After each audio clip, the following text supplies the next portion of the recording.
गोसाई जी परम दयाल की जय हो। श्याम सुंदर श्री अम्मे महारानी की जय हो। काशी विश्वनाथ भगवान की जय हो। गौरा महारानी की जय हो। श्री गणेश जी महाराज की जय हो। सरस्वती मात की जय हो। खेड़ापति सरकार की जय हो। अवरेश्वर महादेव की जय हो। संत सद्गुरुदेव गौ माता की जय हो। चिंता संतान हंतारो यत्पदानो ऋणवा सेनं तनीचार्यानं प्रणमामि यदन्वृतो जन्तु वा सर्वदुःखातीतो भवेत् तमं सर्वदा वन्दे श्रीमद्वल्लभनन्दनम्। अज्ञानतिमिरागास्य ज्ञानजयशलाकया चक्षुरुन्मीलितेन तस्मै श्रीगुरवे नमः। नमामि हृदये शेषे लीलाचिरब्धिशयनं लक्ष्मीसहस्रलाभिः सेव्यमानं कलानिधिम्। चतुर्विश्व त्रिविस्तवा षड्विजायते योऽसौ पञ्चदा हृदये मम। बोल विश्वनाथ भगवान की जय हो। ओम नमः शिवाय। ओम नमः शिवाय। ओम नमः शिवाय। नमः शिवाय।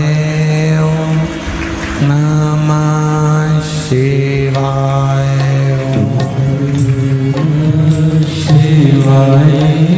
ओम नमः शिवाय। ओम नमः शिवाय। ओम नमः शिवाय। ओम नमः शिवाय। ओम नमः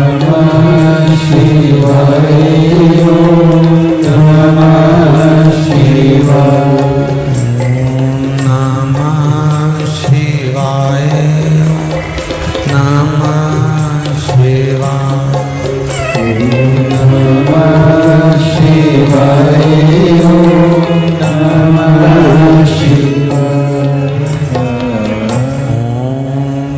नमः शिवाय।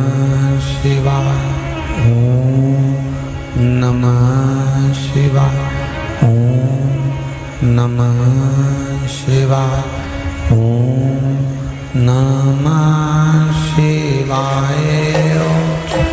नमः शिवाय।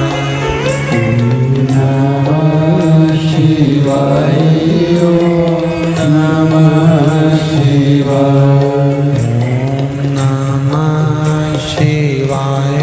ओम नमः शिवाय।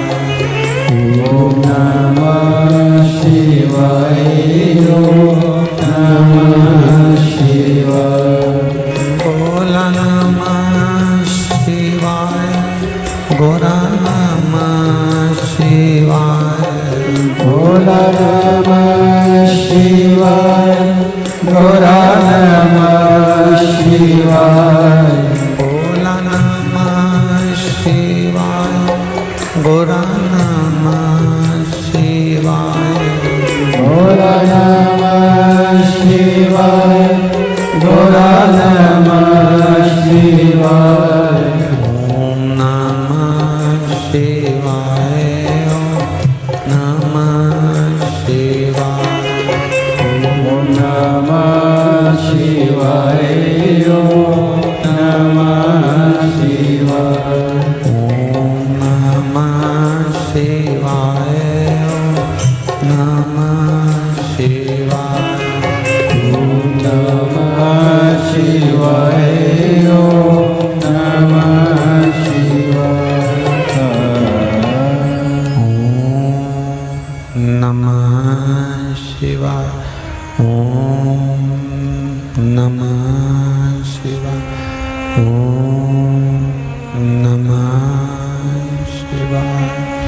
विश्वनाथ भगवान की, महाकाल राजा की, ओंकारेश्वर भगवान की, कुबेरेश्वर महादेव की जय। हर हर महादेव, हर हर महादेव, हर हर महादेव हर। काशी विश्वनाथ, ओगरदानी, त्रिकालदर्शी, कैलाशी, अविनाशी भगवान शिव, जिनकी पुनीत पावन शिव महापुराण की कथा, जो जीवन का सुख प्रदान करने वाली, आनंद देने वाली, प्रभु के पावन चरणारविंद का रस तत्व ग्रहण कराने वाली, ऐसी बाबा देवादिदेव महादेव की पावन कथा, गुरु शिव गुरु शिव महापुराण की पावन कथा को श्रवण करने का सौभाग्य बाबा देवादिदेव महादेव की कृपा से अपन सभी को प्राप्त हुआ है। जब तक शिव कृपा नहीं होती तब तक संसार का कोई कार्य सफल नहीं हो सकता। मैंने तेरे ही भरोसे ओ बाबा, तेरे ही भरोसे हवा विच उड़ती जावांगी, बाबा डोर तो छड़ी नावे कटी जावांगी। ओ भोले में तेरी बदन, शंभो में तेरी बदन। बाबा केवल एक तेरे भरोसे पर, केवल एक तेरे सहारे पर इस संपूर्ण ब्रह्मांड, संपूर्ण जगत, तभी तो तू कृपा कर कर हमें ये शिव महापुराण की कथा को श्रवण करवा देता है। बहुत बहुत पुण्य भागी हैं यजमान परिवार जो इतनी सुंदर शिव महापुराण की कथा को करवा कर अपने तन मन धन और पूरे परिवार का कल्याण कर रहे हैं। बहुत बहुत साधुवाद। श्री जगदीश नारायण जी, पुष्पा देवी जी द्विवेदी, उन्नाव उत्तर प्रदेश से हैं। कुलम्बी दास श्रीमती रश्मि दास अनुगुला उड़ीसा से हैं। अभय दीपिका सारस्वत इंदौर से हैं। बीके चौहान मंजुला चौहान नोएडा से हैं। योगेंद्र चंद्राकर दीपिका जी चंद्राकर रायपुर छत्तीसगढ़ से हैं। देवानंद जी देवा वंदना जी कुल श्रेष्ठ भोपाल से हैं, जिन्होंने इतनी सुंदर कथा कराकर संपूर्ण विश्व का कल्याण करा। ये शिव कृपा।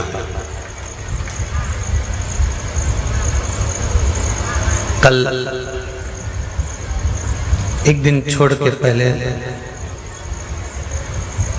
नोएडा वाले भैया जी बोल रहे थे, चौहान जी, कि गुरुजी हमारे दोनों बहू बेटा सिडनी ऑस्ट्रेलिया में रहते हैं, पर उनकी प्रेरणा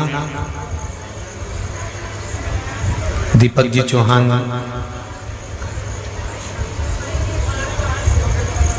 बहू शाम्भवी चौहान, प्रतीक जी चौहान, बहू स्तुति चौहान।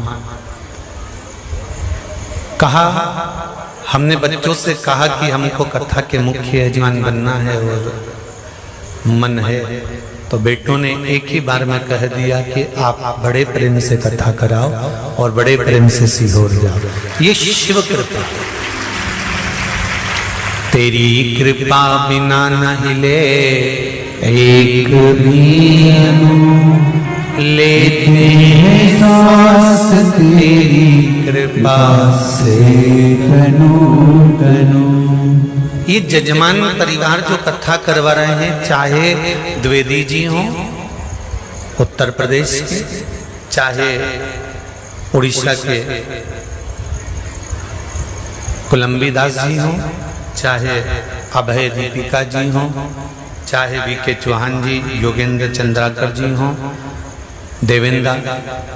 देवानंद जी देव, ये 6 जो जजमान हैं,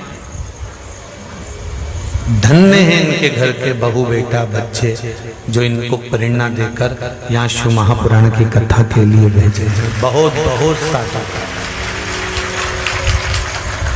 और जगत के बेटों को सीखना चाहिए, कमाया कमाया कमाया, बाप ने भी कमाया, माँ ने भी कमाया, जोड़ा औलाद को दे दिया, औलाद ने कमाया अपनी औलाद को दे दिया, औलाद ने कमाया अपनी औलाद को दे दिया।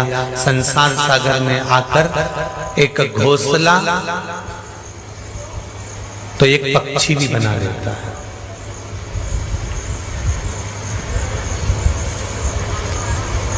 पेट भरने की व्यवस्था तो एक पशु पक्षी भी कर लेता है, पर मनुष्य की देह प्राप्त करने के बाद में अगर हमने परमार्थ के लिए, अपने जीव के कल्याण के लिए, उस परमात्मा को पाने के लिए कुछ करा, तो समझना कि ये मानव का जीवन सार्थक हुआ है। तो समझो कि ये मानव का जीवन सार्थक है। दुख तकलीफ कष्ट तो आना ही है।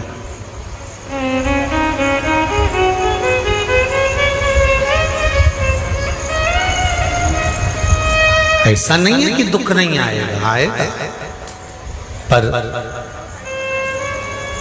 एक परमात्मा का नाम अगर हम जपते रहे, हम उसका स्मरण करते रहे, हम उसकी भक्ति करते रहे, दुख आ भी गया तो कहाँ निकल कर जाएगा ये मालूम नहीं पड़ेगा। अब वो कहते हैं ना, एक इंजेक्शन जब लगाया जाता है तो दर्द तो होता है,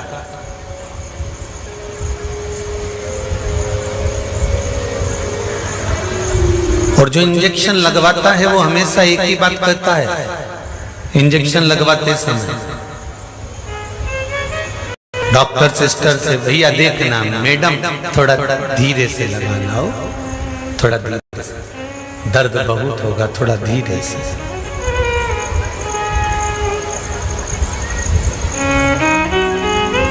दर्द बहुत होगा।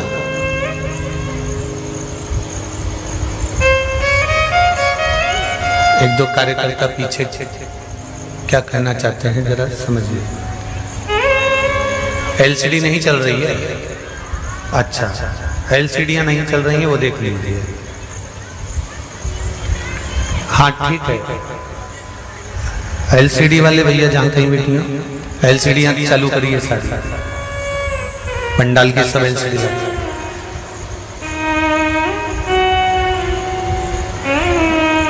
सुई लगवाना, इंजेक्शन लग रहा है, और माइक की आवाज तो आ रही है, आ रही है ना? हाँ ठीक है, एलसीडी भी चालू हो जाएगी। एलसीडी चालू करवाओ बोलकर। अब इंजेक्शन दर्द भी करेगा, तकलीफ भी देगा, कष्ट भी होगा, पर एक बात का स्मरण रखना कि हम जो इंजेक्शन लगाता है तो उससे कहते हैं थोड़ा धीमा लगाना, थोड़ा स्लो लगाना, दर्द ना हो, तकलीफ ना हो।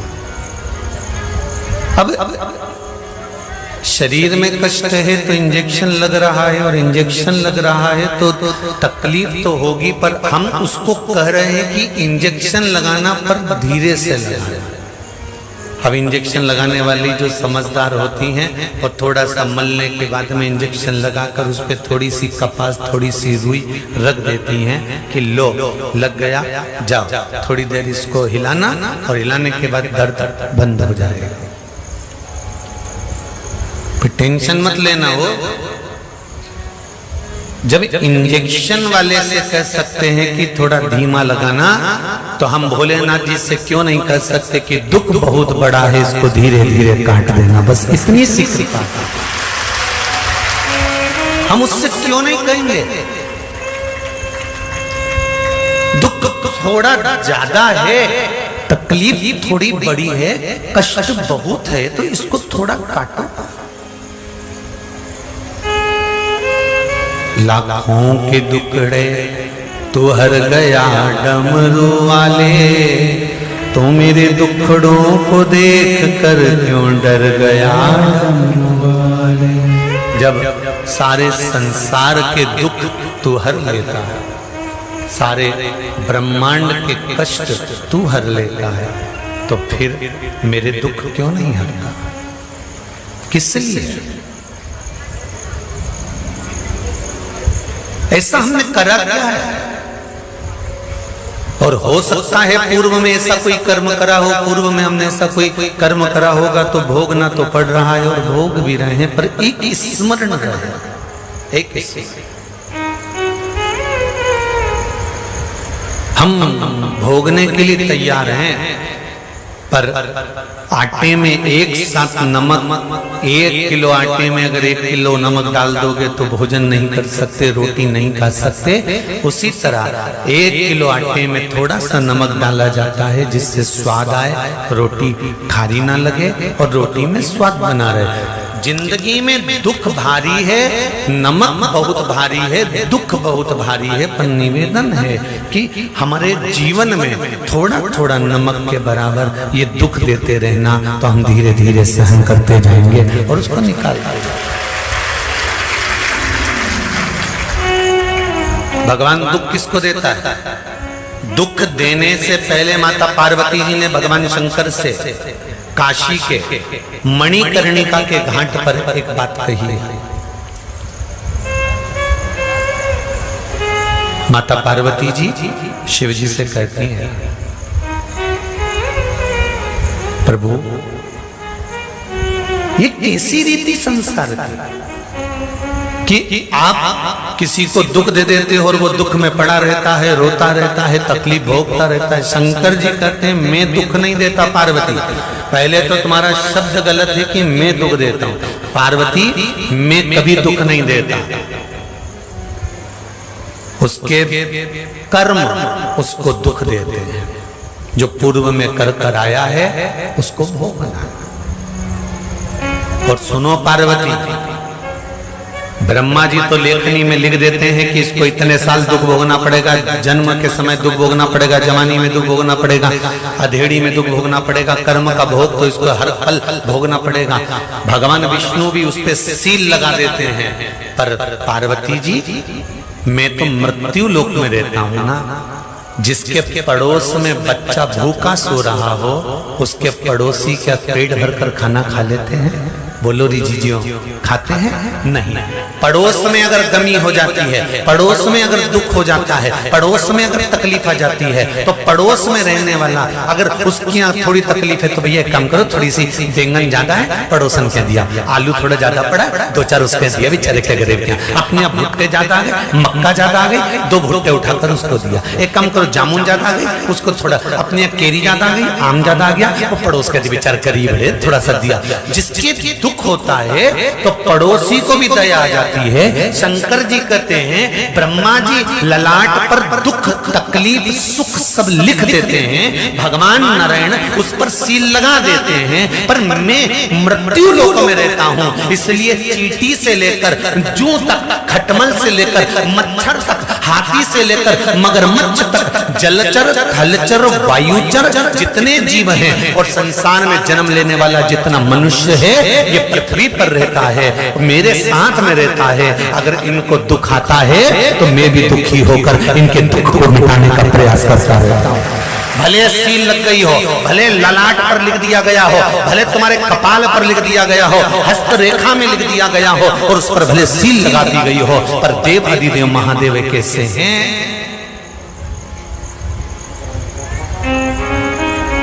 जो हर पल, हर घड़ी, हर क्षण सम्मुख में है आपके।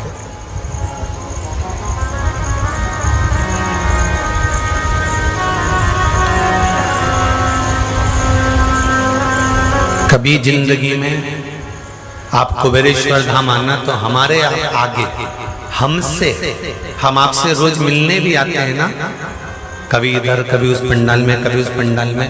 आपसे आज भी निवेदन कर रहे हैं और पहले भी करा, आपके दुख, आपकी तकलीफ, आपके कष्ट आप हमसे मत कहना। आपको अगर कष्ट है तो जिसके दरबार में आए हो उसके कंकर का स्पर्श कर कर उसी को कहकर चले जाना और उसको भूल कर चले जाना कि मेरा ये दुख, हमसे मत कहो।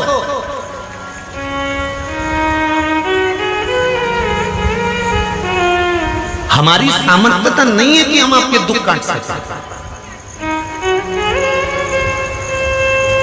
सामर्थ्यता केवल देवाधिदेव महादेव की,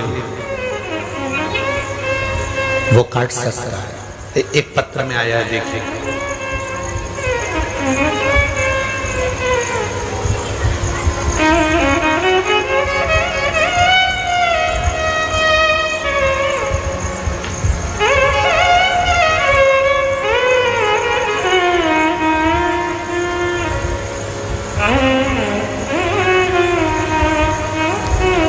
धर्मेंद्र कुमार जी सिकरवाल, जिला रेवाड़ी, आप ही श्री शिवाय नमस्तुभ्यं। हरियाणा का रहने वाला हूं गुरुजी। मेरा ऑपरेशन 15/2/2022 को मुझे एम्स दिल्ली में 19 दिन तक भर्ती किया गया। कितने दिन? जम के बोलो जरा। 19 दिन तक भर्ती किया गया। 4/3/2022 को मुझे ऑपरेशन के लिए लेकर थिएटर में अंदर चले गए। मेरा पेट काट दिया गया। एम्स दिल्ली में 20 डॉक्टरों की टीम थी। मेरे पेट में गठान थी। गठान ऐसी जगह थी कि डॉक्टर बोले कि गठान का ऑपरेशन नहीं कर सकते और मेरा ऑपरेशन बंद कर कर मेरे पेट को वापस सिलकर मुझे वापस बाहर कर दिया गया। किसी ने कहा ऑपरेशन से वापस आ गए हो, शिव जी पे चढ़ी हुई बेलपत्र और शंकर का भजन श्री शिवाय नमस्तुभ्यं चालू करो। और दूसरी बार जांच कराने गया तो गठान गया। ये खड़े आपके सामने, शिव कृपा इसको कहते, शंकर की भक्ति इसको कहते। एक बार उधर भी हाथ हिला दो, पीछे मुड़कर भी हाथ हिला दीजिए। ये शिव भक्ति है। हॉस्पिटल में जाकर डॉक्टर, बैठिए बिराजी, हर हर, डॉक्टर पेट काट दे और गठान निकाले नहीं और वापिस सिलकर बाहर भेज दे। इन्होंने लिखा है मेरी पत्नी शंकर की कथा आपकी सुनती है और दिल स्मरण सब उसमें लगाकर रखती है। कृपा ये शिव की है, शंकर। एक पत्र और देख लीजिए, बड़ा सुंदर है। अब किसको कहोगे? एक बात हम हमेशा कहते हैं, डॉक्टर से भी बड़ा डॉक्टर बैठा हुआ है, उस पर भरोसा करो। हमसे मत कहना। और ये आए होंगे तो हमको भी पहली बार मिले होंगे ये कथा के पंडाल में। हम भी पहली बार इनको देखे होंगे, ना इनने हमको देखा ना हमने उनको देखा। केवल टीवी के माध्यम से कथा सुनी और विश्वास जागृत हो गया। आप सियोर वाले महाराज से कहने के लिए नहीं आए हो। आप सियोर वाले महाराज को एक शब्द मत कहना कि आपका दुख क्या है। आप तो इस कुबेरेश्वर धाम की इस बाउंड्री के अंदर जब प्रवेश करो, एक कंकर को हाथ में लेकर उस शंकर से दिल की बात कहकर चले जाना। बड़ा दुखी हूँ, मैं बहुत तकलीफ की जिंदगी जी रहा हूँ। मैंने सुना है तो 3 महीने में वापस बुला लेता है। एक बार मैं कितना भी बड़ा पापी हूँ, मैंने पूर्व में कितना भी पाप करा होगा, पर जैसे तेरा मंदिर पानी डालने से साफ हो जाता है तो तेरे दरवाजे की रज लगाने से भी तो मेरा कपाल साफ होगा, मेरा भाग्य ठीक होगा। उससे कह दो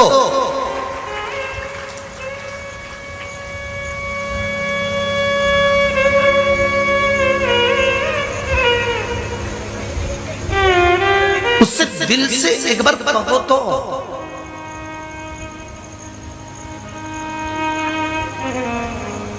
द्रौपदी का चीर खींचता रहा, गुरु द्रोणाचार्य बैठे रहे। किसी को कैंसर है, किडनी, लीवर, कुछ भी तकलीफ दे रहा है, तुम्हारे घर में कर्जा हो गया, कुछ भी हो गया, गुरु द्रोणाचार्य बैठे थे और द्रौपदी का चीर खींचा रहा था। अच्छा गुरु भी तुम्हारे दुख को नहीं काट सकता, दुख काटेगा तो भगवान का भजन ही काटेगा, परमात्मा का नाम नहीं काटेगा, कोई नहीं काट सकता। बस विश्वास गुरु के शब्द पर रखना, वो काट देगा। एक पत्र और देखिए, बड़ा सुंदर।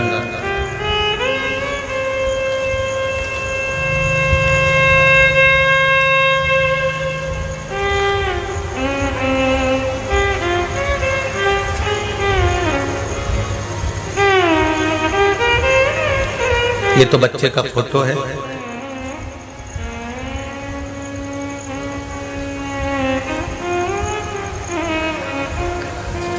एलईडी नहीं चालू हुई क्या? एलईडी चालू करिए बाबू। आवाज नहीं आ रही है, पीछे आवाज नहीं आ रही है भैया, पीछे के बक्से बंद है, ध्यान दीजिए जरा। पीछे के बक्से सब चालू कर दो, आवाज बढ़ा दीजिए पीछे के। ये बच्चे का चित्र है।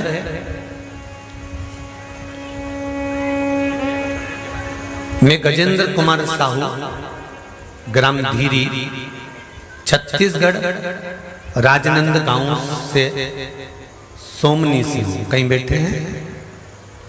कहीं बैठे हो तो हाथ हिला सकते हैं।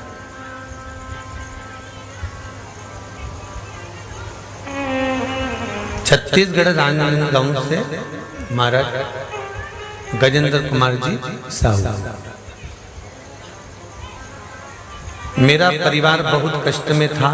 सबसे बड़ा समस्या तब आई जब मेरी बेटी श्रीमती सृष्टि साहू का गर्भधारण हुआ। तो 6 माह बाद सोनोग्राफी का रिपोर्ट आया, जिसमें डॉक्टर द्वारा बताया गया कि बच्चे का विकास नहीं है, ये मानसिक विकलांग है, शारीरिक अपंग होगा, मस्तिष्क भी काम नहीं करेगा, उसमें पानी आ गया है, बच्चे का हाथ पैर काम नहीं करेंगे, वो अपंग पैदा होगा। इसलिए इस बच्चे को गिरा देने में ही सलाह है। और माँ और बच्चे का भविष्य दोनों का बुरा है। इस बच्चे के जन्म के बाद दूसरे बच्चे का चांस भी नहीं था। तब परिवार आपकी शिव महापुराण की कथा टीवी पर सुना। एक मोली धागा नारियल पर लपेटकर शंकर जी को चढ़ाने का आपने उपाय बताया था। बेलपत्री पर जल मंदिर से लाकर सेवन करने का उपाय बताया था। 5 दिन पहले बाबा की कृपा से जो उपाय करा, और अभी से 5 दिन पहले बच्चे ने जन्म लिया और डॉक्टर कह रहे हैं ये बच्चा पूर्ण तरह से स्वस्थ है, इस बच्चे को कोई तकलीफ नहीं। इस बच्चे को कोई तकलीफ नहीं। हाथ पैर मस्तिष्क इंद्रियां सब काम कर रही है और बच्चा एकदम स्वस्थ है। ये शिव कृपा। तेरी कृपा बिना न हिले एक भी लेते हैं सांस, तेरी कृपा से तनो तनो। मत कहो किसी से आपका दुख है, कहीं जाना है आपको, यहां से निकलकर बाहर जाना है, तो दूसरे के पैरों से जाओगे कि अपने पैरों से जाओगे? बोलो जम के, अरे जम के बोलो जरा। अपने पैरों से।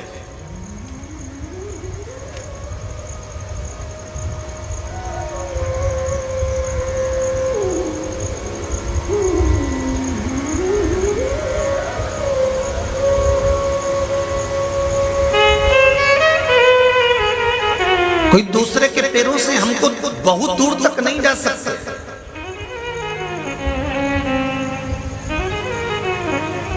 जब हमें अपने पैरों से ही मंजिल तक पहुंचना है, तो दूसरे के भरोसे पर जीना क्या? खुद के पैरों पर इतना भरोसा करो और खुद पर इतना बल, इतना गौरवान्वित महसूस होना चाहिए आप लोगों को कि आप कोई साधारण से नहीं हो।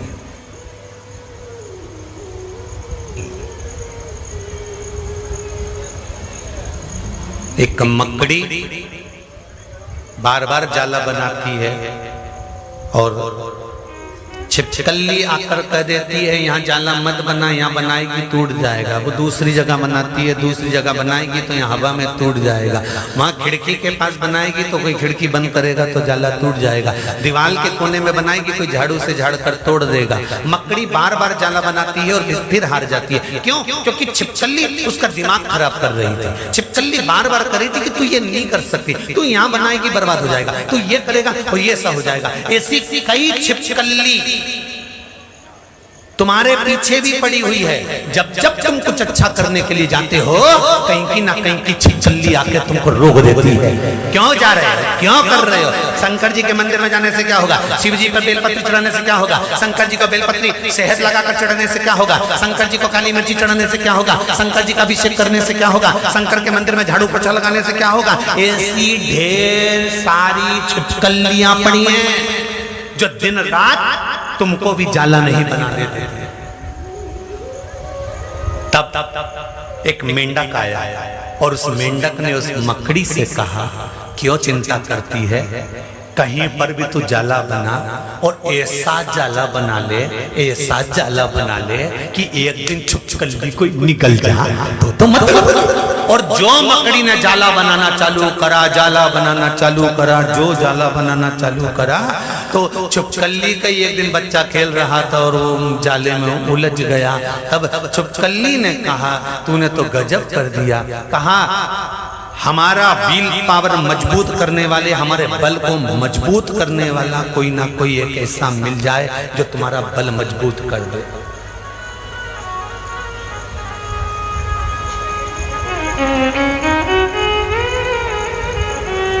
तुम्हारे बल को एक पत्र हो रहे, देखिए बहुत सुंदर, जरा देखिए पत्र बहुत सुंदर है।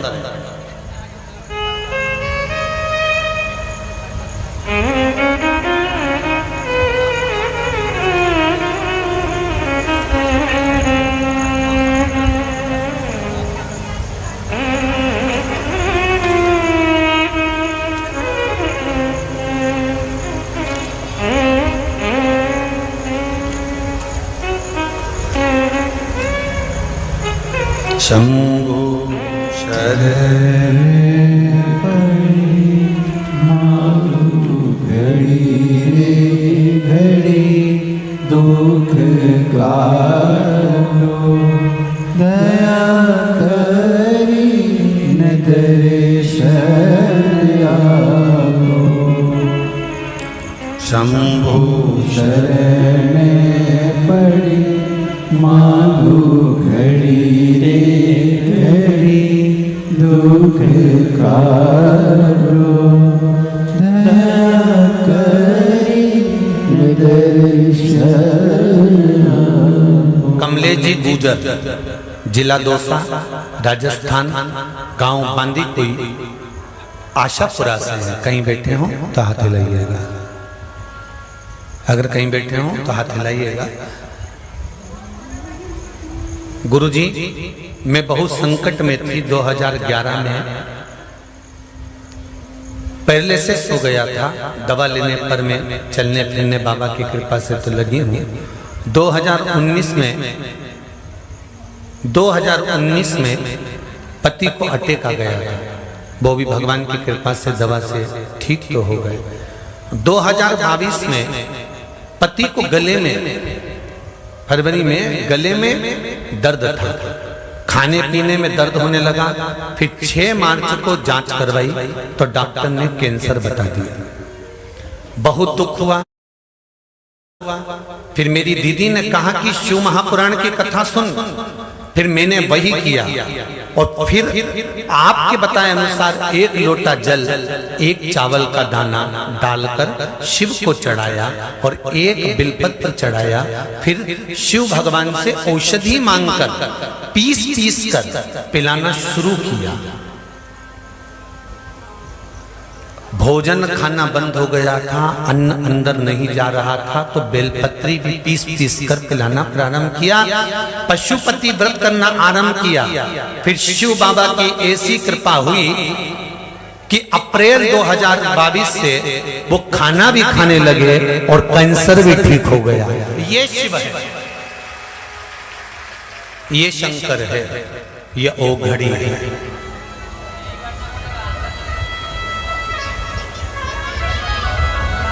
शिव कृपा बिना नहीं हो सकता। यहाँ फिर निवेदन करेंगे, ना यहाँ पर बेल है, ना भगवती, और ना तुम सीहोर वाले के चक्कर में पढ़ना तो मेरे देवादिदेव महादेव के चक्कर में पढ़ना। विश्वास इतना करना, इतना भरोसा करना, इतना विश्वास करना कि दुनिया के लोग कह दें कि ऐसा हो गया, कह देना। अभी जब हॉस्पिटल से टांके खोलने के बाद भी वापिस टांके लगाकर बाहर ला सकता है तो वो कोई दूसरा नहीं, महादेव ही हो सकता है। सोनोग्राफी तुम करते हो, उसमें बच्चे को अगर विकलांग भी बता दिया, पानी भरा भी बता दिया, सब कुछ बता दिया, पर जीवित अगर कर वापिस ला सकता है और पूर्ण विकसित ला सकता है तो वो महादेव। तुमने उसका चढ़ा हुआ जल, 1 लोटा जल तुम लेकर शिव जी को चढ़ाती हो, जल का थोड़ा सा भाग लेकर आती हो। वो जल कोई साधारण नहीं होता, उस जल में कितनी औषधि छुपी होती है ये आप जब जानोगे, जब आपके शरीर पर वो बल कार्य करना प्रारंभ करेगा। शंकर का कोई मंदिर, चाहे आपकी कॉलोनी का हो, चाहे आपके मोहल्ले का हो, चाहे आपके क्षेत्र का हो, कोई साधारण नहीं है।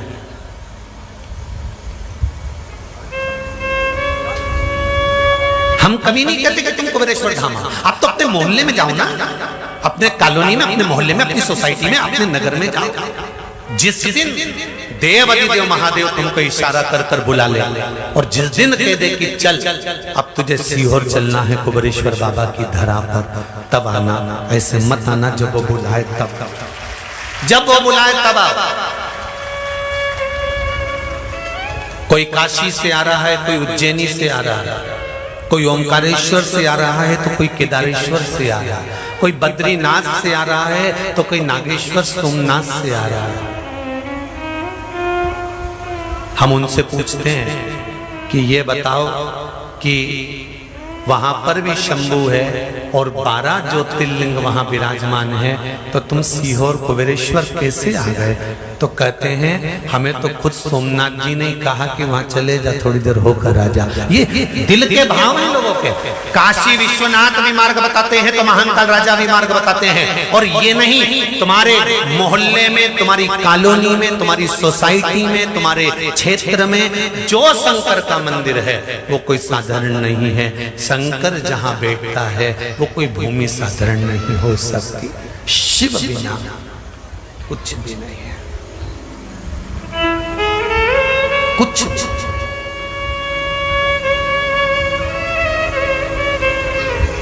कल रात्रि को भोजन बंद होते से ही जो पानी प्रारंभ हुआ अभी तक बंद नहीं हुआ। इतना जल वृष्टि सीहोर के एक कॉलोनी में, चाहे गंज हो, कस्बा हो, गुलजारी बगीचा हो, चाहे सीहोर की मेन रोड की गलियां हो, उसमें भी खच्चा खच पानी भरा हुआ था। खचा खच पानी भरा हुआ था। जरा विचार करिएगा, इतना बड़ा सीहोर और उसकी गलियों में इतना पानी भरा हुआ था, पर ईमानदारी से कहना, घर में 6 मेहमान आ जाएं और अच्छी जलवृष्टि में आ जाएं तो बिठाने की जगह नहीं कर पाते। यहाँ 42,000 लोग कल कुबेरेश्वर धाम में सोए थे। 42,000 लोगों के रुके हुए लोग जो थे वो 42,000 थे। डूम, पंडाल, भवन, बिल्डिंग, वेयर हाउस सब खचा खच। 4 मेहमान घर में आ जाते हैं तो ऊंचा नीचा हो जाता है, और यहाँ 40, 50 हजार लोग। और तुम्हें अगर कोई कार्यकर्ता तुमको खाना खिला रहा है, भोजन करा रहा है, खिचड़ी परोस रहा है, पूड़ी परोस रहा है, सब्जी परोस रहा है, या कोई भोजन बना रहा है, या कोई सफाई कर रहा है, या कोई रसीद काट रहा है, या कोई मैनेजमेंट में लगा है, कोई कार्यकर्ता अपने आप में ये होशियारी मत दिखाना कि तुम खाना खिला रहे हो, या तुम किसी को अपशब्द कह दो। कहां से घुस गई, कैसे आ गई, कैसे ले लिया, एक शब्द भी। जब तक कुबेर भंडारी का ये भंडार है, आपके मुख से कोई अपशब्द नहीं निकलना चाहिए। सेवा करो तो ठीक, नहीं करो तो झोला उठाओ ने अपना अपना गांव जाओ, पर किसी को अपशब्द कहने की जरूरत नहीं, किसी को ताना देने की जरूरत नहीं है कि आप इतना कर लिए, ऐसा हो गया, वैसा हो गया, ये हो गया, वो नहीं।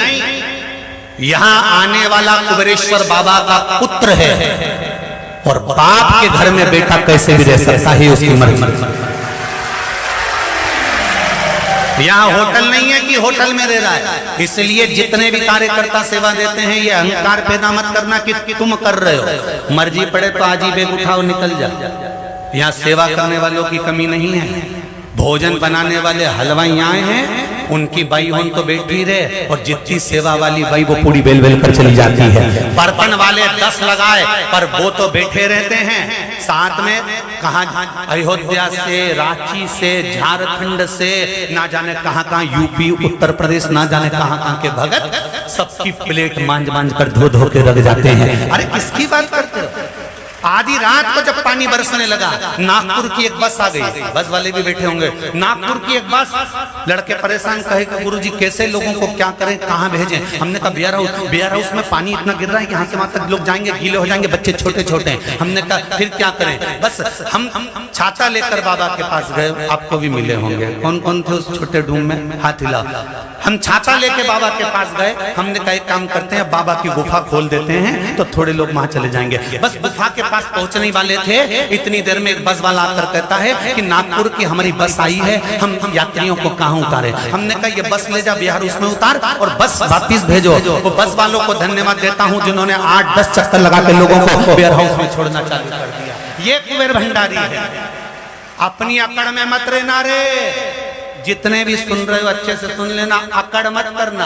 अकड़ तो अच्छे अच्छे की कुबेरेश्वर महादेव ने निकाल दी। ये कुबेर भंडारी है, सबकी अकड़ को नीचे लाके छोड़ देता है। हम भी नहीं समझ पा रहे हैं कि ये भूमि कैसी है और यहाँ का कंकर संकर कैसा है। जब कैंसर के मरीज आते हैं, किडनी लीवर वाले आते हैं, जिनकी औलाद नहीं होती 20-20 साल तक, वो आकर जब झोली फैलाते हैं और बाद में डीजे और बैंड बाजे आके बजवाते हैं, तब समझ में आता है कि 20 साल बाद औलाद दे दी उसने। ये शिव है। हम खुद नहीं समझ पा रहे कि यहाँ का कंकर संकर क्या है। यहाँ का 1 रुपया भी अगर फालतू गया है और यहाँ की 98 भी कहीं चली गई है और किसी का दिल दुख गया, तो जिसने दिल दुखाया है वो भी 6 महीने में यहीं आकर फिर रोया है। इसलिए उसको समझ लेना, पहचान लेना। सियोर वाला महाराज खुद नहीं पहचान पा रही है उसको, तो तुम क्या पहचानोगे? विचार करिए। किसी का दिल मत दुखाओ, प्रेम से भोजन पाओ, झूठा ना छूटे, अच्छे से रहो। पानी ज्यादा बरसता है, व्यवस्था आपको करना है। आप लोग तो खुद इतने समझदार हो, यहाँ एक भी ऐसा व्यक्ति नहीं जो अनपढ़ बैठा हो। सब पढ़े लिखे बैठे हो, सब विद्वान हो, कोई कमी नहीं तुमको। सब टीवी के माध्यम से जुड़े हो, तो ऐसे ही नहीं जुड़ गए होगे। जब तुम्हारे यहाँ टीवी लगी है तो तुम 2-4 रुपए तो खर्च करना भी जानते होगे। सब खर्च कर सकते हो, सब होटल में जाके कमरा ले सकते हो, सब वीआईपी ट्रीटमेंट ले सकते हो, फिर क्यों इतने बड़े पंडाल में कहीं यहाँ से पानी टपक रहा, कहीं वहां से पानी टपक रहा, और तो और रात को 10-10, 11-11, 12-12 बजे तक ढोलक पर क्या मंजीरे गा गा कर इंद्र देवता को भी रिझा कर भेज देते हो। ये शिव नहीं तोड़ किया, ये शंकर नहीं तोड़ किया, उसके सिवा कुछ नहीं हो सकता। बाबा जी मैं बुलवाता हूं, आप बैठो मैं बुलवाऊंगा, माइक पहुंचाऊंगा। उसको पहचानना बड़ा कठिन है। हम नहीं जान सकते कि शंकर क्या है। और आप सब जितने लोग कुबेरेश्वर बाबा की धरा पर कथा सुन रहे हो, थोड़ी पानी के कारण, अब तो सावन का महीना, आषाढ़ का महीना, दुनिया को मालूम है कि पानी आएगा, उसमें सियोर वाला महाराज क्या कर पाएगा, उसमें क्या कर लेगा। पर एक बात याद करना, इस भूमि पर तुम आए हो, दिल लगाकर मेरे देव अधिदेव महादेव से जाना, ये पक्का विश्वास कहता है मेरा। ढोल नगाड़े के साथ तुम भी वापिस ही आओगे, बड़े आनंद के साथ, घबराना नहीं। कोई अहंकार में ना फूले कि हम 4 घंटे, हम 8 घंटे ड्यूटी दे रहे हैं, हम इतनी देर तक टेबल पे बैठते हैं, हम इतनी देर तक भोजनशाला संभालते हैं, हम इतनी देर तक सफाई करते हैं, हम इतनी देर तक प्लेट मांजते, हम इतनी देर तक ये काम करते, हम इतनी देर तक हम आप लोगों को खड़े होकर खाना परोसते, हम पूड़ी देते, हम सब्जी देते। अहंकार में मत भूलना बिल्कुल भी। शरीर उसने दिया है इसलिए सेवा में लगाए रखा है, नहीं तो ना जाने कितने। अगर आप लोगों को भी कह दिया जाए तो आप भी खड़े होकर बहुत सेवा करना, कोई कमी है? ये तन, ये मन और ये जीवन शिव का, शंकर का।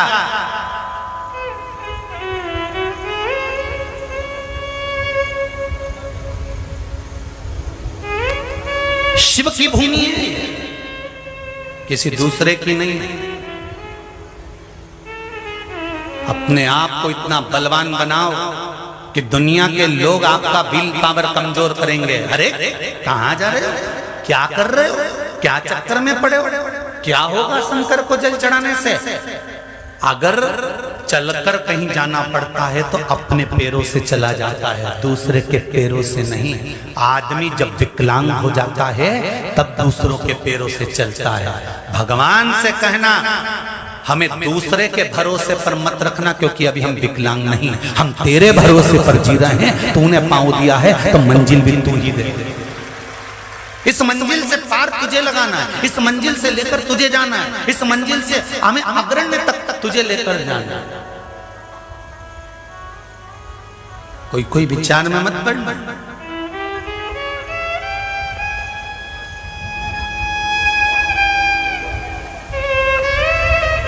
ये जितने बैठे हैं ना, मंजीरा, ढोलक, पेटी वाले, ये सारे बजाने वाले, ये कह दें कि हम तो हम अच्छा बजाते हैं तो लोग गाएं या गुरु जी की जब तो कथा का आनंद आए, तो एक आध दिन अगर इनके मन में भी अहंकार आए तो ये भी ढोलक पेटी अंदर ले जाए।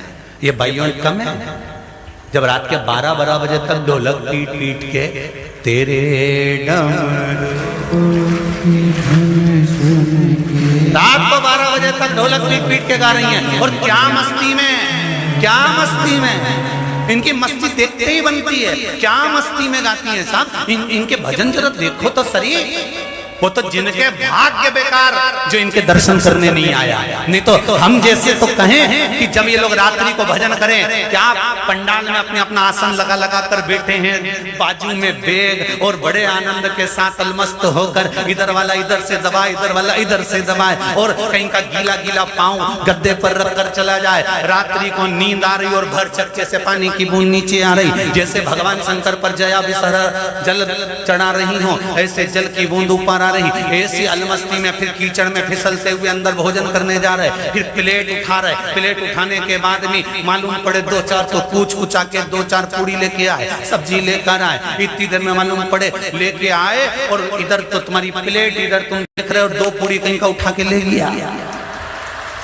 तो ये अलमस्ती कहां से लाओगे जी? ये सुख कहां से लाओगे?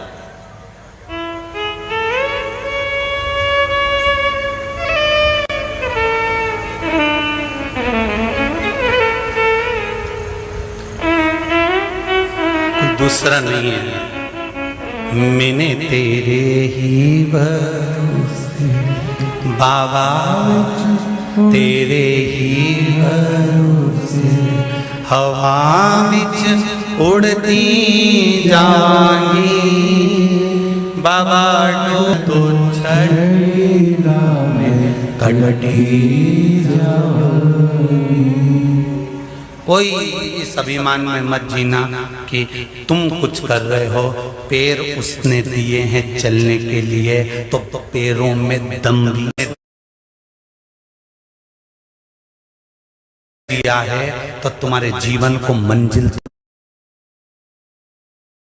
वो पहुंचाए।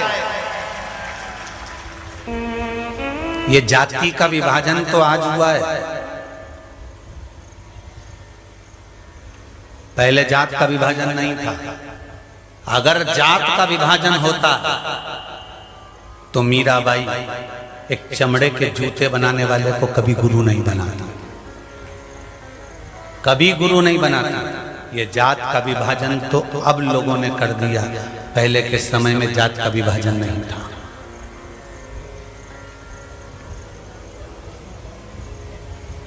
सरोवर शिव महापुराण की कथा करी थी इसी कुबेरेश्वर धाम से, ऑनलाइन करी थी, सुनी थी आप लोगों ने?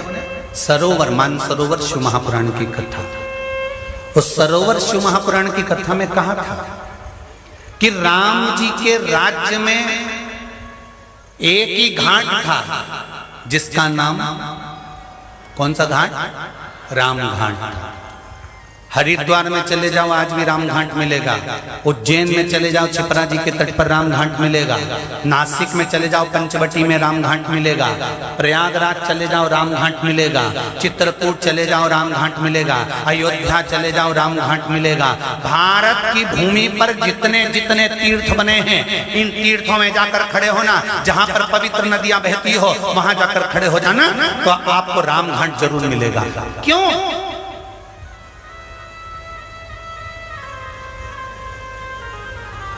किस लिए? ये तो दुनिया के लोगों ने बाद में घाट बना दिया, ये ब्राह्मण का है, ये क्षत्रिय का है, ये वैश्य का है, ये शूद्र का है। पहले घाट राम जी के राज्य में केवल एक घाट था। कौन सा घाट? राम घाट था।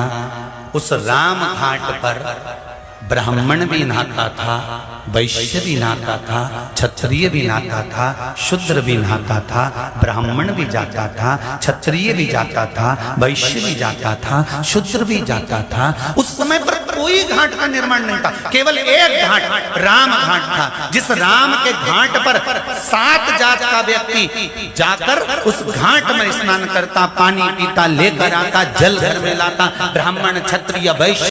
कौन से घाट पर होता? राम घाट पर। कुंभ मेले का शाही स्नान राम घाट पर होता है। क्यों? क्योंकि इस घाट पर चाहे कोई ब्राह्मण हो, चाहे कोई क्षत्रिय हो, चाहे कोई वैश्य हो, चाहे कोई शूद्र हो, उसकी जाति से मतलब नहीं होता। केवल ये मनुष्य का जो शरीर है, ये शरीर है ना, बस इससे बढ़कर कुछ भी नहीं। सनातन धर्म में पैदा हो गए, इससे बढ़कर कोई आनंद नहीं। बस तुम सनातनी हो, ब्राह्मण बाद में, क्षत्रिय बाद में, वैश्य बाद में, शूद्र बाद में हो। पहले तुम माता के गर्भ से भारत की भूमि पर, इस भारत की धरा पर माँ के गर्भ से पैदा हुए हो, सनातन धर्म में पैदा हुए हो, इसलिए आप सनातनी हो। ब्राह्मण, क्षत्रिय, वैश्य, शूद्र बाद में।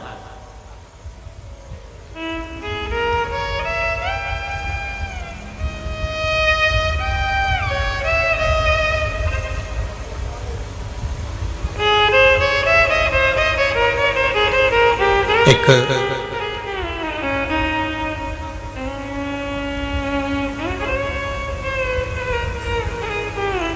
बड़ी सुंदर बात आती है।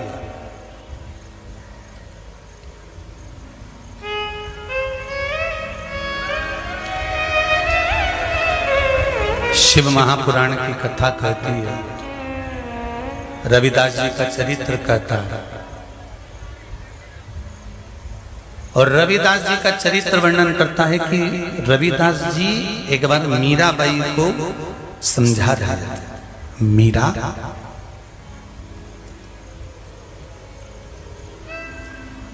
मालूम है तुझे? मैं चर्मकार हूं, चमड़े का जूता बनाता हूं।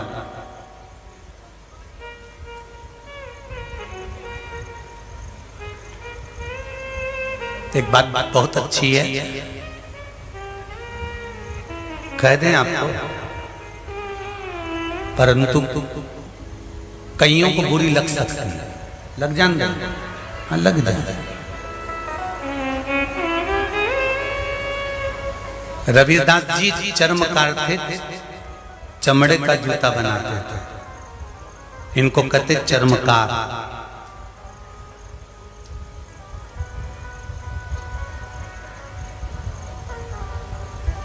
जो सोने का आभूषण बनाता है वो चमके, बोलो जरा, स्वर्ण का। तांबे के, पीतल के जो बर्तन बनाता है उसको कहते हैं ताम्र का। जो किसानी करता है उसको कहते हैं काष्ठ का।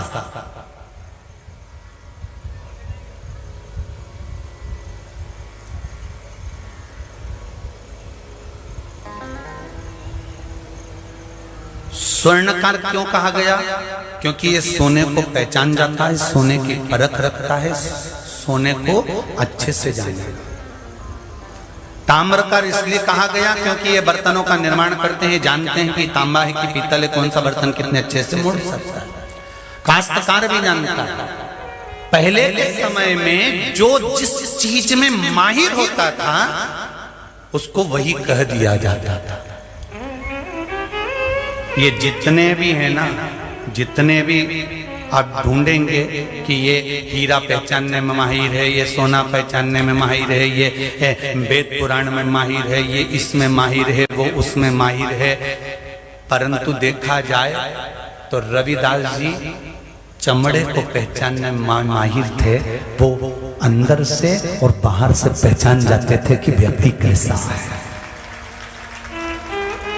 चर्मकार, चमड़े का जूता बनाने वाला भी पहचानता है कि चमड़े किस लेवल का है, चमड़ा कैसा है, इसलिए उनको चर्मकार कहा जाता है।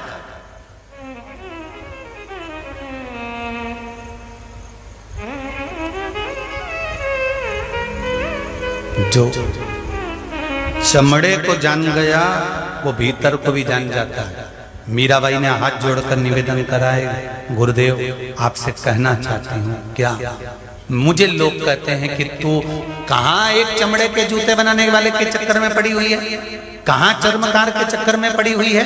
मीरा तो राजघराने की रानी है, तो राजघराने में रहने वाली बहू रानी है। कहाँ राजघराने की बहू और कहाँ चमड़े का जूता बनाने वाला वो चर्मकार, कहाँ चक्कर में पड़ी है। और केवल मीराबाई को ऐसा नहीं कहा जाता। जब आप किसी सदगुरु की शरण में जाएंगे, कहीं किसी संत की शरण में जाएंगे, किसी अच्छे गुरु के पास आप पहुंचेंगे, कुबेरेश्वर धाम तक भी आप जाएंगे, उज्जैन तक भी आप जाएंगे, काशी तक भी आप जाएंगे, किसी परमात्मा की चौखट तक आप जाएंगे, तो जैसे कई लोग मीरा पर उंगली उठाते थे कि क्यों इसके चक्कर में पड़ी है चर्मकार के, ऐसे आपको भी मिलेंगे और कहकर जाएंगे कहाँ इनके चक्कर में पड़ी हो, क्यों आती हो, क्या करना, क्या मिल रहा है, क्या होगा, क्या प्राप्त होगा। ये होंगे बहुत जो आपको भटकाएंगे, भरमाएंगे। पर मीराबाई थी। दुनिया के लोगों ने भले कुछ भी कहा हो, पर मीराबाई कुछ नहीं कहती थी, जाती थी, दिल की बात गुरु से कहकर आती थी। गुरुदेव, ओ गुरुदेव, गुरुदेव बात को जान लेते थे, मीरा को समझा देते थे। मीरा ने कहा, गुरुजी उन्होंने मुझको अपशब्द कहा है, ताने दिए हैं, आड़ा टेढ़ा बोला है। और गुरुजी एक बात कहूं आपको कहना चाहता हूं।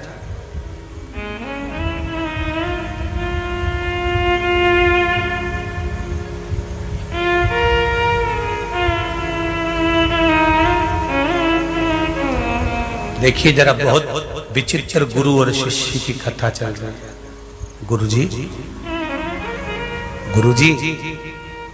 मीराबाई कह रही है, गुरुजी रविदास जी चमड़ा का जूता सिल रहे थे। मीरा ने कहा, गुरुजी आज मेरा दिल बड़ा रो रहा है, आज मेरा दिल बड़ा रो रहा है। मीरा क्यों रो रहा है, किस लिए? अगर भजन करने वाला रोए तो ये तो गलत है ना मीरा। भजन करने वाले को तो खुश होना चाहिए। मीराबाई ने पूछा वो क्यों? क्योंकि दुनिया जितनी तपाएगी ना मीरा, जितने अंगारों में तुम्हें तपाया जाएगा, उतनी उतनी तुम सोने जैसी निखरती जाओगी। तो फिर भजन करने वालों को तो दुख आना ही है। कहने वाले कहते रहेंगे मीरा तू क्यों रो रही है वो तो बता। मीराबाई कहने लगी मुझको गाली देते तो चल जाता, मुझको अपशब्द कहते तो चल जाता, मुझे आड़ा टेढ़ा बोलते तो चल जाता, पर आज मीरा कहती है आपकी शिष्या ये मीराबाई इसलिए रोती है कि आपको नीच कह दिया गया है। ओ हो मीरा, इतनी सी बात, इतनी सी बात आपको नीचा कह दिया गया है, अपशब्द कह दिया गया है। रविदास जी ने एक पंक्ति लिख दी। रविदास जैसे कवि भी नहीं हुए, संत रविदास जैसे कोई कवित्व लिखने वाले नहीं हुए, इसलिए तो कबीरदास और रविदास एक ही गुरु के चेले थे, रामानंद के, केवल एक गुरु के चेले थे, इसलिए इन दोनों में अंतर नहीं। रविदास जी ने पद लिख दिया उसी समय पर, उठाई कलम और जूता छोड़ा नीचे, और रविदास जी ने कलम उठाकर एक पत्र पर लिख दिया। रविदास जी ने लिखा, रविदास जन्म के कारण होत न कोई नीच। रविदास जी लिख रहे हैं, रविदास जन्म के कारण होत न कोई नीच, नर को नीच कर डारी है ओछे कर्म की नीच। रविदास जी कहते हैं जन्म से कोई नीच नहीं होता, अच्छे से अच्छे पद पर भी बैठकर अगर लोग गंदा काम कर जाए तो समझ लेना वो नीच है। अच्छे औहदे पर भी बैठने के बाद अगर बेकार कर्म कर जा रहे हो, अच्छे औहदे पर बैठने के बाद, विद्वान से विद्वान होने के बाद में, प्रखंड विद्वान होने के बाद में भी अगर दूसरे की बुराई में लगे हो, अच्छे से अच्छी तुम्हारी कलम से तुमको अच्छा लिखना था, उस कलम से तुमने किसी के लिए गलत लिख दिया, समझ लेना तुम अच्छे नहीं हो। तुम भले दिखने के डेंटिंग पेंटिंग पोत लिए, दिखने के भले तुम अच्छे दिख रहे हो, खूब जोरदार दिख रहे हो, पर तुमने अगर तुम्हारे मुख से, तुम्हारे शब्दों से, तुम्हारी वाणी से, तुम्हारी लेखनी से, तुम्हारे बोलने से अगर कोई गलत तुमने कर दिया है तो कोई नीच नीच नहीं होता। जिस अच्छे कपड़े पहनने के बाद भी अगर गलत काम कर जाओ तो रविदास जी बोलते हैं उससे बढ़कर कोई नीच नहीं होता। रविदास जी अपनी पंक्ति में लिख रहे हैं, तू क्यों चिंता करती है मीरा? कोई मुझे गाली दे रहा है ना, देने दे। कोई मुझे अपशब्द कह रहा, कहने दे। दुनिया के लोग कहते हैं ब्राह्मण अलग हो गया, क्षत्रिय अलग हो गया, वैश्य अलग हो गया, शूद्र अलग हो गया। मेरे राम जी कहते हैं एक घाट पर नहाते थे, वो राम घाट था। राम घाट पर ब्राह्मण भी नहाया है तो राम घाट पर क्षत्रिय भी नहाया है, राम घाट पर वैश्य भी नहाया है तो राम घाट पर शूद्र भी नहाया है। मीरा, अगर कोई मुझे अपशब्द कह रहा है, नीचा बोल रहा है, अपशब्दों के बाण तन रहा है, तो मीरा तू दुखी मत होना। अगर गुरु को अगर गाली पड़ती है ना तो चिंता मत करना, पढ़ने दे। क्यों? हो सकता है गुरु ने कोई पाप कर दिया होगा तो उसके गाली देने से धुलता चले जाएगा। तो क्यों चिंता करती है मीरा, क्यों चिंता करती है? गुरु जी वो बाद में कहीं ना चल जाए, पर मेरे सामने मेरे गुरु की निंदा करे तो अच्छा नहीं लगता। रे मीरा, परमात्मा की निंदा तो नहीं हुई ना, कर भजन मीरा। कोई नीच बोले, नीचा बोले, अपशब्द बोले, ताने दे, गाली दे, बोलने दो। आग लगे बस्ती में, जम के बोलो जरा, अपन रहो मस्ती में। क्या किसको रोइए चादर तान के सोइए। कोई कितना भी अपशब्द बोले, ताने दे, गाली दे, कोसता रहे, 24 घंटे अपशब्द लिखता रहे, गालियां लिखता रहे, बुराइयां छाटता रहे, 24 घंटे बुराइयां छाटने दो, अपशब्द कहने दो, गालियां देने दो। गुरु के वचन एक होते हैं, उस वचन में गुरु कहता है तुम उस परमात्मा के चरण मत छोड़ना, उसकी शरणागति मत छोड़ना। जिस दिन उसके चरण पकड़ लोगे तुम्हारी नैया पार करने की जवाबदारी उस देवाधिदेव महादेव की हो जाएगी। उसके चरण मत छोड़ना, उसकी चौखट मत छोड़ना। लोग तुम्हें भरमाएंगे, भटकाएंगे। सनातन धर्म में जन्म लेने वाले व्यक्ति को ही भटकाया जाता है, भरमाया जाता है।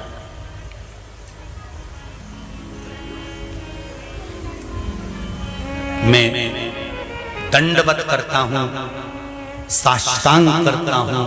विद्वान से विद्वान, प्रखंड विद्वान से भी विद्वान, जिसने रविदास जी का चरित्र नहीं पढ़ा और रविदास जी को नहीं जाना, समझ लो उसकी जिंदगी बेकार है।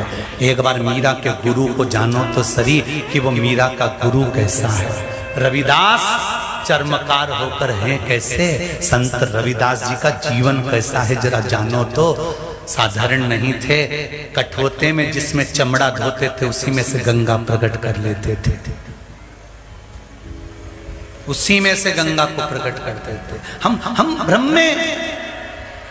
में जी रहे हैं महाराज, ये हमारी भ्रमता।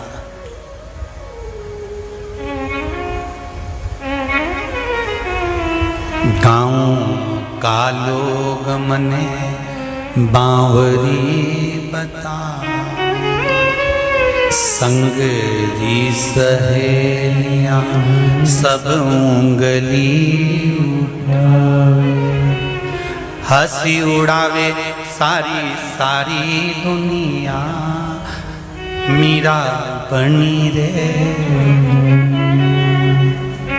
भेद नहीं, ब्राह्मण क्षत्रिय वैश्य शूद्र चारों वर्ण एक साथ हैं, एक जगह पर हैं, इनमें कभी भेद नहीं हुआ। वो तो दुनिया के लोग थोड़ा सा अपना पद का आनंद पाने के लिए ब्राह्मण क्षत्रिय और वैश्य शूद्र में भेद कर दिए, इनमें कभी भेद नहीं था।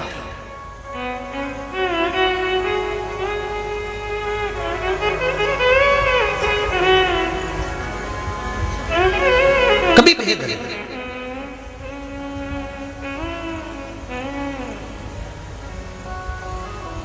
यहाँ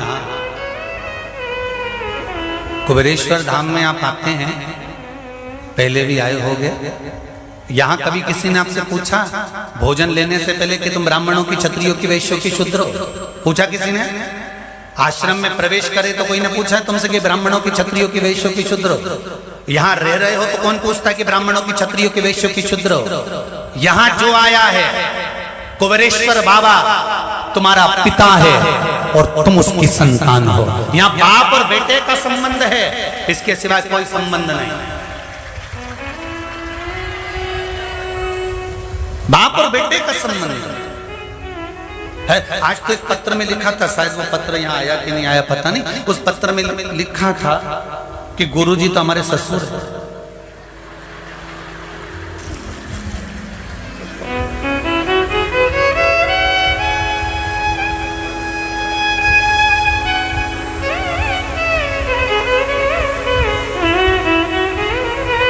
ये मिल गया पत्र, ससुरा बना दिया हमने। अब जिसने पत्र लिखा है जमाई साहब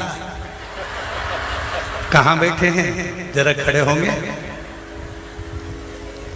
जहां बैठे हो हाथ हिला दीजिए। हमारे जमाई साहब जहां भी बैठे हो हाथ हिला देना। क्या नाम है जी? मेरे प्रिय ससुर जी। टीवी पर जरूर पढ़ाइएगा पत्र। मेरे प्रिय ससुर जी सीहोर वाला, मैं आपके सीहोर का जमाता हूँ। प्रिय ससुर जी आपके चरणों में कोटि कोटि नमन करता हूँ। दामाद जी को भी प्रणाम। आपके चरणों की रज को मैं मेरे मस्तक पर धारण करता हूँ। मेरे पूज्य ससुर जी सीहोर वाले, मेरी एक विनती है। मेरे प्रिय मेरे ससुर जी, मैं एक छोटा सा गौ माता का भक्त हूँ। आपकी कथा बड़े दिल से सुनता हूँ। माताएं प्लास्टिक की थैली में अनाज भरकर डस्टबिन में डाल देती हैं। वो प्लास्टिक की थैली गाय खा लेती है, उसको कैंसर हो जाता है। कृपया आप उनको ये जरूर बोलें कि प्लास्टिक की थैली में गौ माता का अनाज ना डालें। हमारे दामाद को बहुत बहुत धन्यवाद।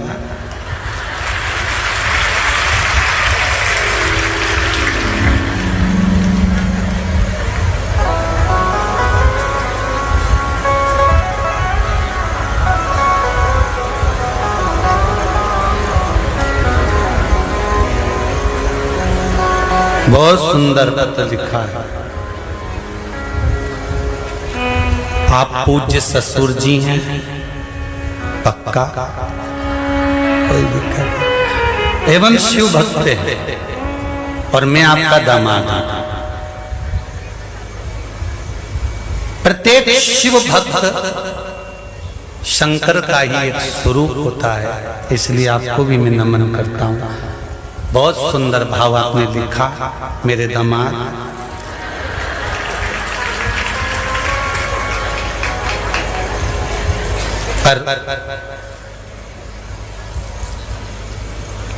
वैसे भी हमारे यहाँ की बहन बेटी जिसको भी आए तो वो तो दामाद होता ही, नहीं तो परसों के दिन हो सकता है।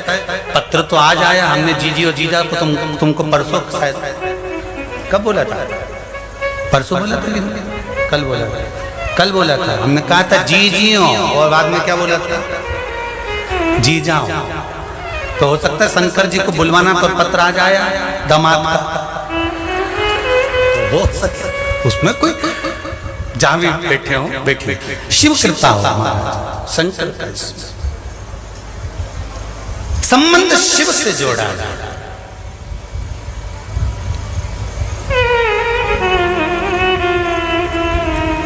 आज बड़ी खुशी भी हो रही है, ईमानदारी की बात बोले ना। छोरा उन तो बाद में भी आएगा, पर ससुरा तो आज ही बनाई दिया। इससे बढ़कर खुशी होना चाहिए। अब इससे बढ़कर एक आनंद कब ले? वाह मेरे भोलेनाथ, धन्य गजब। इसीलिए उसको शंकर कहते हैं, इसीलिए शिव कहते हैं। कब क्या बना दे कोई भरोसा नहीं। पहले तो केवल महाराज थे, अब ससुरा।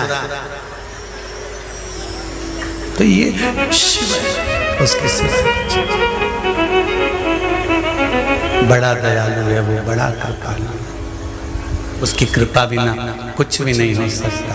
जब महाराज देता है, जब सोचता नहीं है कि कितना देना है, किसको देना है और कैसे देना है, ये वो नहीं विचार करता। वो तो बस देखता है, आया है ना मेरे पास, कंकर शंकर की धरा पर आया है ना, कंकर शंकर को माना है ना, और उठाया और दे देता है। वो सोचता नहीं।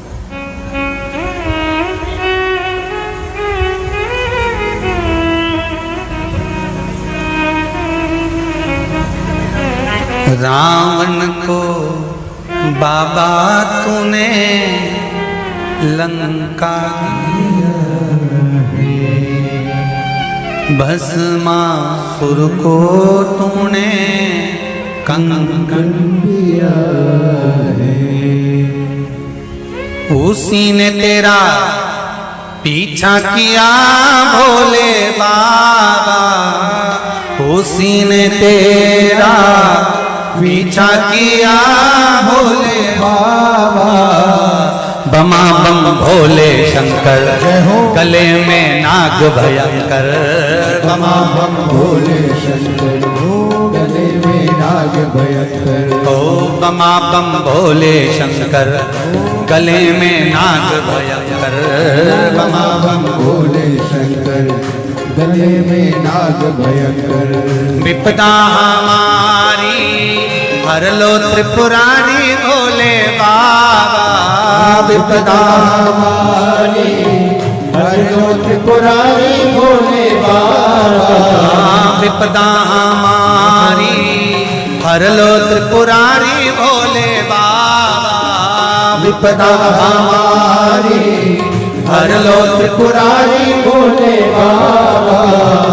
बमा बम भोले शंकर, गले में नाग भयंकर।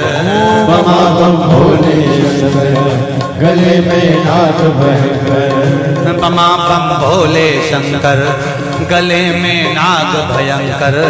बमा बम भोले शंकर, गले में नाग भयंकर।